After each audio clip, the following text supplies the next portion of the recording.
ഒരു പ്രണയം ഒരു കാത്തിരിപ്പ്. ഭാഗം 2. രചന അവതരണം ഗായത്രി ദേവ്. സൂര്യൻ സർ തന്നെ നോക്കുന്നുവെന്ന് അറിഞ്ഞതും ഗായത്രി വെപ്രാളത്തോടെ മുഖം താഴ്ത്തി. അവൻ അവളെ ഒന്നുകൂടി ഉറ്റുനോക്കി. വെരി ക്യൂട്ട്, ഒരു കുസൃതിയോടെ അവൻ മനസ്സിൽ പറഞ്ഞു. ഗായത്രിയും സിമിയും വേഗം ഭക്ഷണം കഴിച്ച് എഴുന്നേറ്റു. സൂര്യൻ അപ്പോഴും കഴിച്ചുകൊണ്ടിരിക്കുകയായിരുന്നു. ഗായത്രിയും സിമിയും വീണ്ടും ലൈബ്രറിയിലേക്ക് തിരിച്ചുപോയി. ലഞ്ച് ബ്രേക്ക് കഴിഞ്ഞാൽ ലബോറട്ടറി സെഷൻ ആണ്. അവർ രണ്ടുപേരും വേറെ വേറെ ഗ്രൂപ്പിലാണ്. ഒരു ഗ്രൂപ്പിൽ 3-4 കുട്ടികൾ ഒരുമിച്ചാണ് ഒരു എക്സ്പെരിമെന്റ് ചെയ്യേണ്ടത്. ലൈബ്രറിയിൽ ഇരുന്ന് ഗായത്രിയും സിമിയും അവരുടെ എക്സ്പെരിമെന്റ്സ് റെഫർ ചെയ്ത് റെക്കോർഡ് ബുക്കിൽ ഡീറ്റെയിൽസ് നോട്ട് ചെയ്തു വെച്ചു.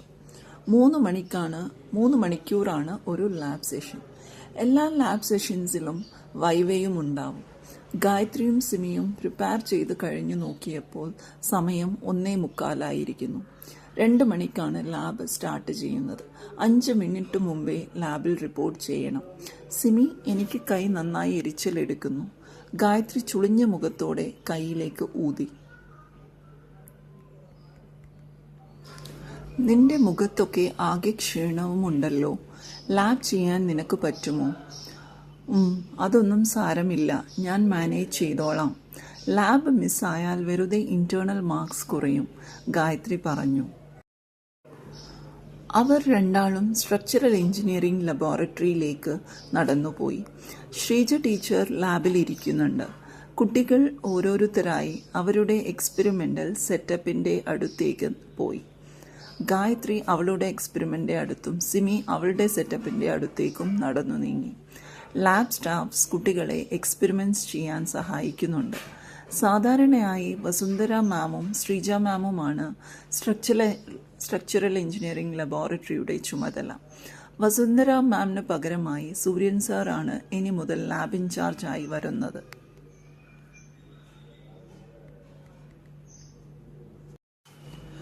ലാബ് തുടങ്ങി ഒരു 10 മിനിറ്റ് കഴിഞ്ഞപ്പോഴേക്കും സൂര്യൻ ലാബിലേക്ക് നടന്നെത്തി. ശ്രീജ ടീച്ചർ അവനെ കണ്ടു പുഞ്ചിരിച്ചു. അവൻ തിരിച്ചു മാമിനെ വിഷ് ചെയ്തു. സൂര്യൻ ആ വലിയ ഹാളിന്റെ ഓരോ ഭാഗത്തും കുട്ടികൾ എക്സ്പെരിമെന്റ്സ് ചെയ്യുന്നത് നോക്കി അവരുടെ ഇടയിലൂടെ നടന്നു. സൂര്യനെ കണ്ടതും ഹാളിൽ നിശബ്ദത പടർന്നു.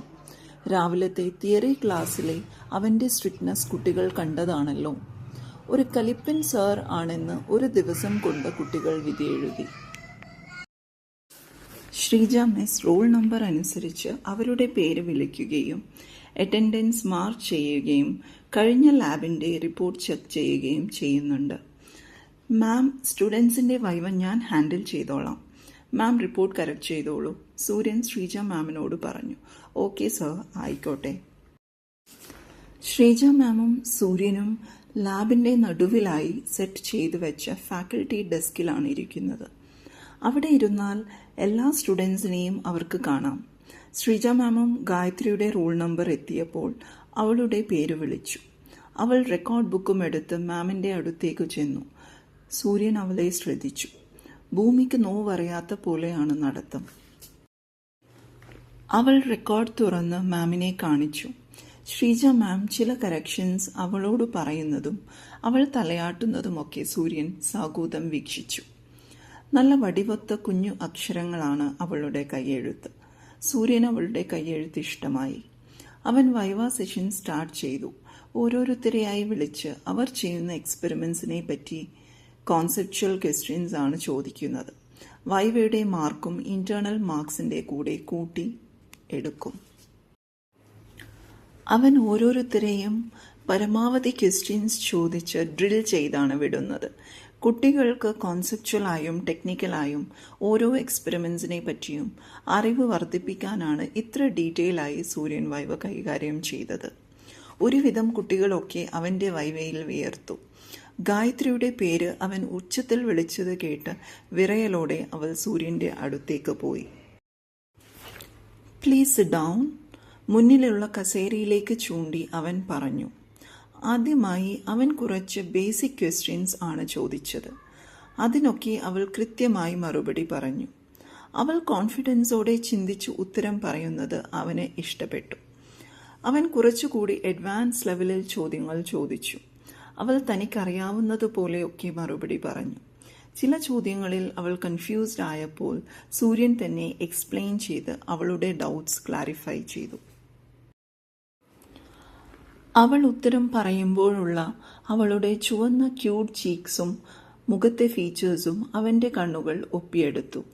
അവൾക്ക് എക്സ്പെരിമെൻസിനെ പറ്റി നല്ലവണ്ണം മനസ്സിലാക്കിയിട്ടുണ്ട് എന്നും അവന് ബോധ്യമായി. അവൾക്കറിയാത്ത ചില ഭാഗങ്ങൾ റെഫർ ചെയ്തു വരാനും അവൻ പറഞ്ഞു. Okay Gayathri, good. Let me ask you final question. അവൻ ചോദ്യം ചോദിച്ചതിനോടൊപ്പം മുന്നിലെ നോട്ട് പാഡിൽ ഒരു സ്കിമാറ്റിക് വരയ്ക്കാൻ പറഞ്ഞു. എഴുതുന്ന കൈയിലാണ് പൊള്ളിയിരിക്കുന്നത്. ഇത്ര നേരവും കൈ അവളുടെ മടിയിൽ വച്ചിരിക്കുകയായിരുന്നു.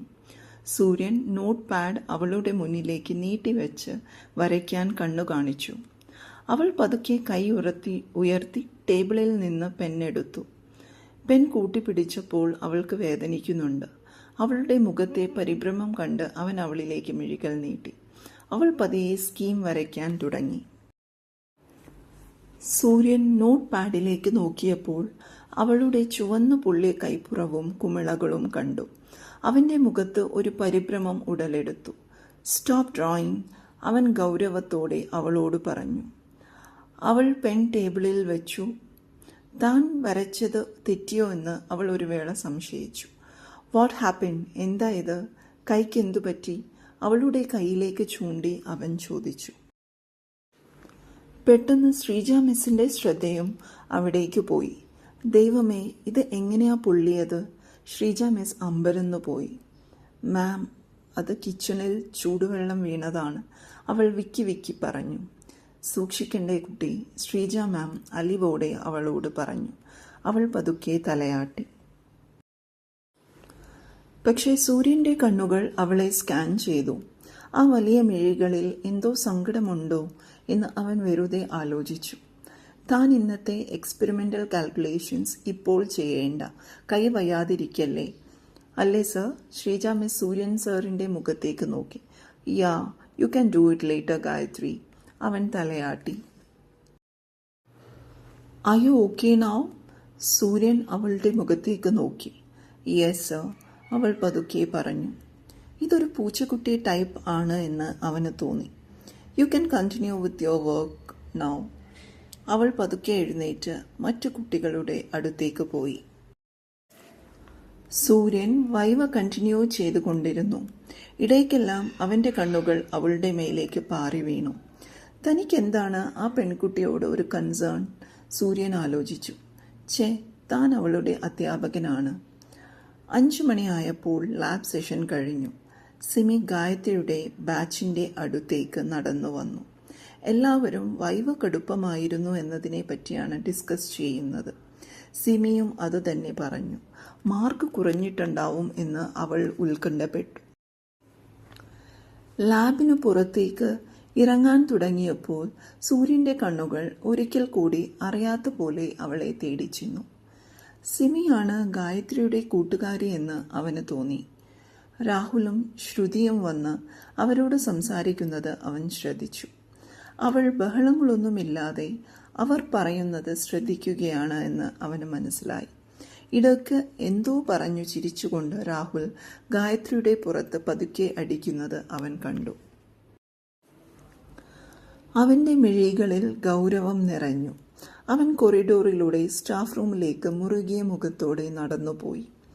വൈകുന്നേരം സൂര്യൻ തൻ്റെ ടൊയോട്ട ഫോർച്യൂണറിൽ കോളേജിനടുത്തുള്ള അവൻ്റെ വീട്ടിലേക്ക് ഓടിച്ചുപോയി.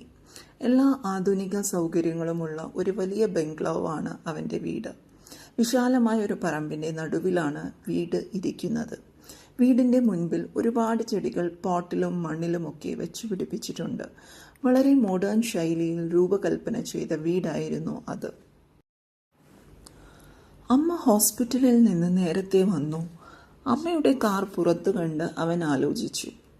ഹാളിലേക്ക് കയറിയപ്പോൾ കണ്ടു അവൻ്റെ അമ്മ ശ്രീദേവി ഫോണിൽ നോക്കി സോഫയിൽ ഇരിക്കുന്നുണ്ട്. ഹായ് അമ്മ. അവൻ നടന്നു ചെന്ന് സോഫയിലേക്ക് കിടന്നു. അവൻ്റെ തല അമ്മയുടെ മടിയിൽ എടുത്തു വച്ചു. കൈ ഉയർത്തി ശ്രീദേവിയുടെ കവിളിൽ വലിച്ചുവിട്ടു. എങ്ങനെയുണ്ടായിരുന്നു ഫസ്റ്റ് ഡേ ഇൻ കോളേജ്? അവർ ചോദിച്ചു. It was an okay day അമ്മ. അവൻ കണ്ണുകൾ അടച്ച് അവരുടെ മടിയിൽ കിടന്നു. ശ്രീദേവി അവരുടെ വിരലുകൾ അവൻ്റെ നീണ്ട മുടിയിഴകളിലൂടെ ഓടിച്ചു. നീ ഇന്ന് ക്ലാസ് എടുത്തോ? ആ അമ്മ, ഇന്ന് ക്ലാസ് ഉണ്ടായിരുന്നു. കുട്ടികളൊക്കെ എങ്ങനെ ക്ലാസ്സിൽ റെസ്പോണ്ട് ചെയ്തു?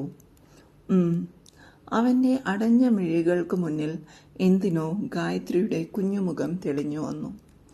അവളുടെ കൈ എങ്ങനെയാണ് പൊള്ളിയത്? പാവം, നന്നായി വേദനിച്ചിരിക്കില്ലേ? ഷോ, താനാണെങ്കിൽ രാവിലെ അവൾ ക്ലാസ് അറ്റൻഡ് ചെയ്യാൻ വന്നപ്പോൾ ഗെറ്റ് ഔട്ട് അടിക്കുകയും ചെയ്തു. വേണ്ടിയിരുന്നില്ല, സൂര്യൻ ആലോചിച്ചു. പൂച്ചക്കുട്ടി എന്ന് അവൻ പറഞ്ഞത് അല്പം ഉറക്കെയായിപ്പോയി. ശ്രീദേവി കൗതുകത്തോടെ അവൻ്റെ മുഖത്തേക്ക് നോക്കി. ആരായി പൂച്ചക്കുട്ടി?